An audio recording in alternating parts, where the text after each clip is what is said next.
काऊ protection squad स्थापन करावा, अखिल भारतीय कृषी गोसेवा संघातर्फे मागणी. बनावट दूध आणि खवा उत्पादन करणाऱ्यांना फासावर लटकवा, आरोग्य सेनेचे राष्ट्रीय अध्यक्ष डॉक्टर अभिजित वैद्य यांची मागणी. अखिल भारतीय खो खो स्पर्धेचे उद्घाटन महापौर मोहनसिंग राजपाल यांच्या हस्ते संपन्न. गुन्हे शाखेच्या युनिट 3च्या पथकाकडून सराईत गुन्हेगार जेरबंद. रवींद्रनाथ टागोर यांच्या जीवन चरित्राचे दर्शन घडविणाऱ्या सांस्कृतिक एक्सप्रेस रेल्वे गाडीचे खडकी येथे आगमन. आणि सराईतर्फे टिळक स्मारक मंदिर येथे कश्मीर महोत्सवाचे आयोजन. शामराव विठ्ठल सहकारी बँकेच्या 100व्या शाखेचे उद्घाटन सिने अभिनेता आणि बँकेचे ब्रँड अँबॅसिडर प्रशांत दामले यांच्या हस्ते करण्यात आलं.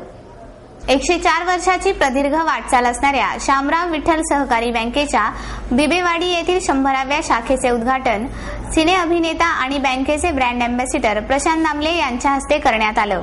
यावेळी बँकेचे अध्यक्ष NS रावसाहेब, उपाध्यक्ष सुरेश हेमाडे, मुख्य कार्यकारी अधिकारी श्रीनिवास जोशी, समीर बाविस्कर तसेच विविध क्षेत्रातील मान्यवर, उद्योजक आणि नागरिक मोठ्या प्रमाणात उपस्थित होते. बिबेवाडी येथील शाखा संपूर्णपणे संगणकीकृत असून इतर 99 शाखांप्रमाणे ATM सह याही शाखेत सर्व ग्राहकांसाठी सस्मित तत्पर सेवा उपलब्ध करून दिली आहे. बँक 27 डिसेंबर 2010 ला 104 वर्ष पूर्ण करीत असून या बँकेची गणना देशातील पहिल्या 3 नागरी सहकारी बँकेत केली जाते. गेल्या 4 वर्षात बँकेने नाशिक, कोल्हापूर, बेंगलोर, हैदराबाद येथील प्रत्येकी एक अशा एकूण 4,000 नागरी सहकारी बँका ताब्यात घेतल्या आहेत. बँक विदेश विनिमयाची अधिकृत डीलर असून कफ परेड आणि मुंबई येथे अद्ययावत IBD विभाग आहे. तंत्रज्ञान क्षेत्रात बँकेची प्रगती उल्लेखनीय असून बँकेने आपले स्वतःचे जीनियस सॉफ्टवेअर विकसित केले आहे. आज तागायत 25 विविध नागरी सहकारी बँकांनी याचा लाभ घेतला आहे. नुकतेच बँकेच्या बँकिंग फ्रंटायर्स मासिकाने 5 परिमाणात प्रथम तर 1 परिमाणात द्वितीय पारितोषिक पटकावले आहे. बँकेने आपल्या या 100व्या शाखेचे उद्घाटन करून आपल्या द्विशतकाच्या दिशेने वाटचाल सुरू केली आहे. बँकेचा व्यवसाय 965 कोटींचा असून लवकरच बँक आपले 10,000 कोटींचे उद्दिष्ट पार करणार आहे. पुण्यातील पोलीस दलात काऊ प्रोटेक्शन स्क्वॉड असावा, अशी मागणी अखिल भारतीय कृषी गोसेवा संघातर्फे करण्यात आली. महाराष्ट्र प्राणी संरक्षण कायद्याप्रमाणे गाय, म्हैस, बैल या उपयुक्त पशूंची कत्तल बंद व्हावी यासाठी पुण्यातील पोलीस दलात काऊ प्रोटेक्शन स्क्वॉड स्थापन करावा, अशी मागणी अखिल भारतीय कृषी गोसेवा संघातर्फे जिल्हाधिकाऱ्यांकडे निवेदनाद्वारे करण्यात आली. अशा पशूंची खरेदी करून त्यांना महाराष्ट्रात आणि इतरही कत्तलीसाठी आणले जाते. तसेच RTOचा आणि पशुवैद्यकाचा परवाना नसतानाही त्यांची अवैध वाहतूक केली जात आहे. केवळ 2 मोठ्या जनावरांना वाहतुकीची परवानगी असताना एकाच वाहनात 30-40 जनावरांना डांबले जाते. तसेच पोलिसांनी अशा वाहतूकदारांना पकडले असता पोलिसही त्या पशूंचा विचार न करता गाड्या तासनतास पोलीस ठाण्यासमोर थांबवून ठेवतात. तसेच महाराष्ट्र प्राणी संरक्षण कायद्याचे उल्लंघन करून या पशूंची अवैध कत्तलही केली जाते, असा आरोप एकबोटे यांनी पत्रकार परिषदेत केला. यावेळी गोसेवाचे सरसेनापती हंबीरराव मोहिते, गोशाळेचे पंडितराव मोडक, हनुमंत मोहिते, तुषार हंबीरराव, ॲडव्होकेट शिंदे आदी मान्यवर उपस्थित होते. पुढे बोलताना एकबोटे म्हणाले, गाय, बैल, म्हैस अशा पशूंची अवैध वाहतूक करणाऱ्यांना पकडून दिल्यावरही पोलिसांकडून कारवाई करण्यास विलंब केला जातो. तसेच त्यांना केवळ दंड करून सोडले जाते. गोरक्षणासाठी काम करणाऱ्या कार्यकर्त्यांवरही खोटे गुन्हे दाखल केले जातात. प्राणी संरक्षण कायद्याची अंमलबजावणी होत नसल्यामुळे पोलीस दलात काऊ प्रोटेक्शन स्क्वॉडची स्थापना करण्यात यावी, अशी मागणी गोसेवेच्या वतीने केली जात आहे. बनावट दूध आणि खवा उत्पादन करणाऱ्यांना फासावर लटकवा, अशी मागणी आरोग्य सेनेचे राष्ट्रीय अध्यक्ष डॉक्टर अभिजित वैद्य यांनी केली. बनावट दूध आणि खवा तयार करणे म्हणजे अप्रत्यक्षरित्या सामूहिक हत्येचा प्रयत्नच आहे. त्यामुळे बनावट दूध आणि खवा तयार करणाऱ्यांना फाशीची शिक्षा व्हावी, त्यांची CBI चौकशी व्हावी. तसेच या प्रकरणात अनेक राजकारणी सामील आहेत. त्यांच्यावरही कारवाई व्हावी अशी मागणी आरोग्य सेनेचे अध्यक्ष डॉक्टर अभिजित वैद्य यांनी केली आहे। ते मंगळवारी एका पत्रकार परिषदेत बोलत होते।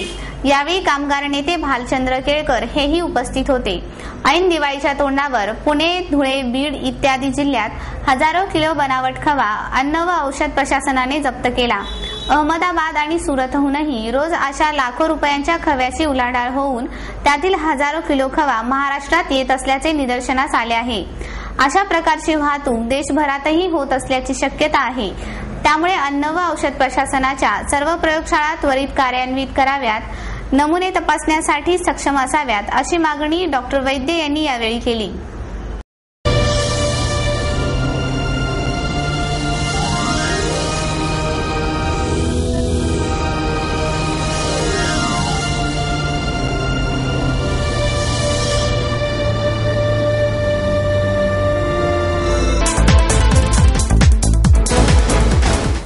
अखिल भारतीय खो खो स्पर्धेचे उद्घाटन महापौर मोहनसिंग राजपाल यांच्या हस्ते करण्यात आलं। अखिल भारतीय खो खो महासंघ आणि महाराष्ट्र राज्य खो खो संघटनेच्या मान्यतेने नव महाराष्ट्र संघाच्या रौप्य महोत्सवी वर्षानिमित्त आयोजित अखिल भारतीय निमंत्रित खो खो स्पर्धेचे उद्घाटन महापौर मोहनसिंग राजपाल यांच्या हस्ते करण्यात आले। यावेळी महापालिकेतील सभागृह नेते निलेश निकम, शिक्षण प्रसारक नियामक मंडळाचे अध्यक्ष अभय दाडे, सप महाविद्यालयाचे प्राचार्य दिलीप साठे आदी मान्यवर उपस्थित होते। नव महाराष्ट्र संघाची स्पर्धा आणि पावसाचे अतूट नाते आहे।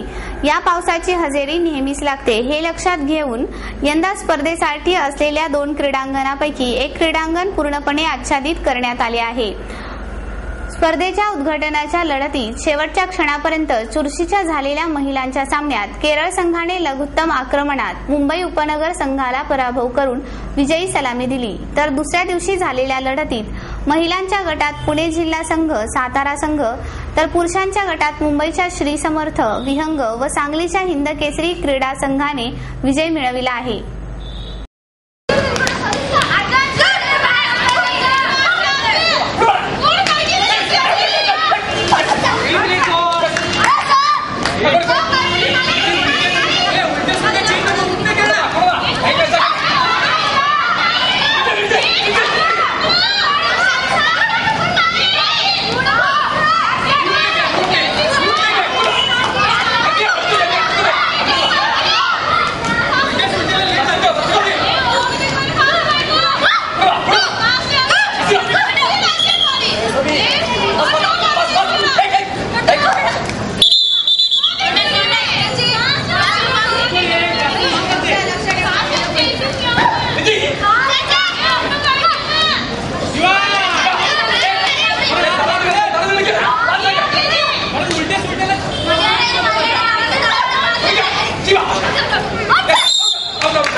गुन्हे शाखेच्या युनिट 3 विभागाकडून सराईतपणे घरफोड्या करणाऱ्या गुन्हेगारास जेरबंद करण्यात आलं।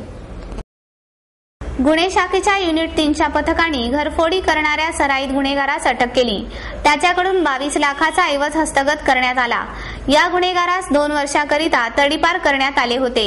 या काळात त्याने 21 घरफोडीचे गुन्हे केल्याचे उघडकीस आले।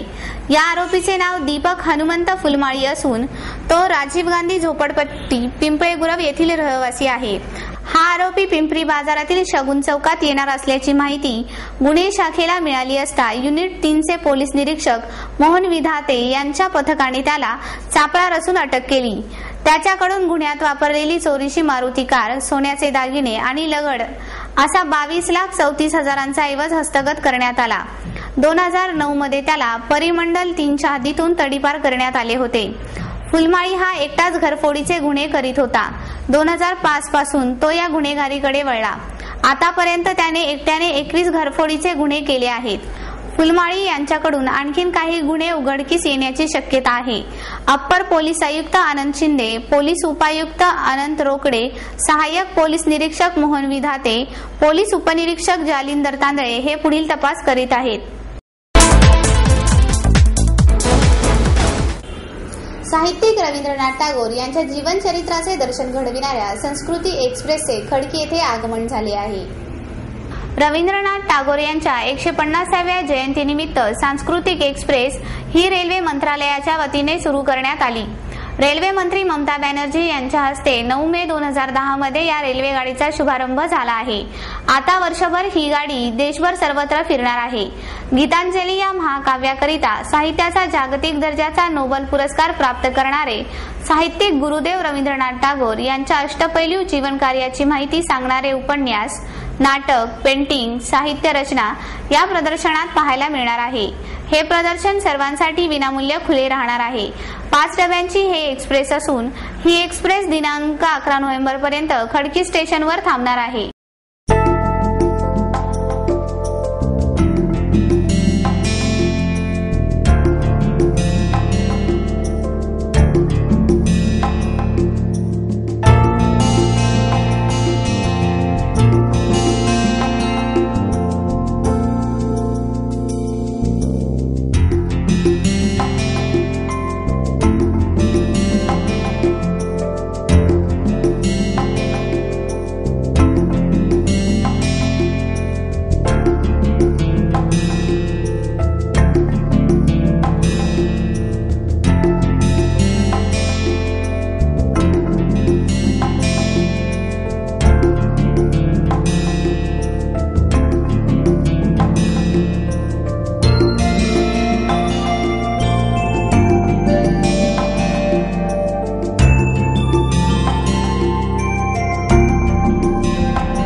सरहद संस्थेतर्फे टिळक स्मारक मंदिर येथे काश्मीर महोत्सवाचे आयोजन करण्यात आले आहे। काश्मीरमधील तणावग्रस्त परिस्थितीच्या पार्श्वभूमीवर हस्तकला उद्योजकांना उत्पन्न मिळावे या उद्देशाने तेथील हस्तकला उत्पादनाच्या विक्रीसाठी काश्मीर महोत्सवाचे आयोजन करण्यात आले आहे। टिळक स्मारक मंदिर येथे 11 ते 17 नोव्हेंबर या कालावधीत या महोत्सवाचे आयोजन केले आहे। या महोत्सवाचे उद्घाटन प्राध्यापक विजयदेव यांच्या हस्ते करण्यात आले। गेल्या 5 महिन्यांपासून काश्मीरमध्ये स्फोटक परिस्थिती असून त्यामुळे तेथे संचारबंदी लागू करण्यात आली आहे। या परिस्थितीमुळे काश्मीरकडे पर्यटकांनी यंदा पाठ फिरवली आहे। काश्मीरमधील हस्तकला उद्योगाला याचा मोठा फटका बसला असून तेथील 2500 उद्योजक संकटात सापडले आहेत। या उद्योजकांना रोजगार उपलब्ध व्हावा या उद्देशाने या महोत्सवाचे आयोजन करण्यात आले। काश्मीरमधील प्रसिद्ध shawl, pashmina, silk sari, paper मशी, हस्तकला नमुना असलेल्या बेडशीट्स, कार्पेट्स आदी वस्तूंचा यामध्ये समावेश आहे। थेट उत्पादकांकडून या वस्तू विक्रीसाठी ठेवल्या जाणार असल्याने कमी किमतीत या वस्तू विकत घेण्याची संधी पुणेकरांना मिळणार आहे। काश्मीर महोत्सवात 13 उद्योजक कुटुंबांनी आपल्या वस्तू विक्रीसाठी आणल्या आहेत।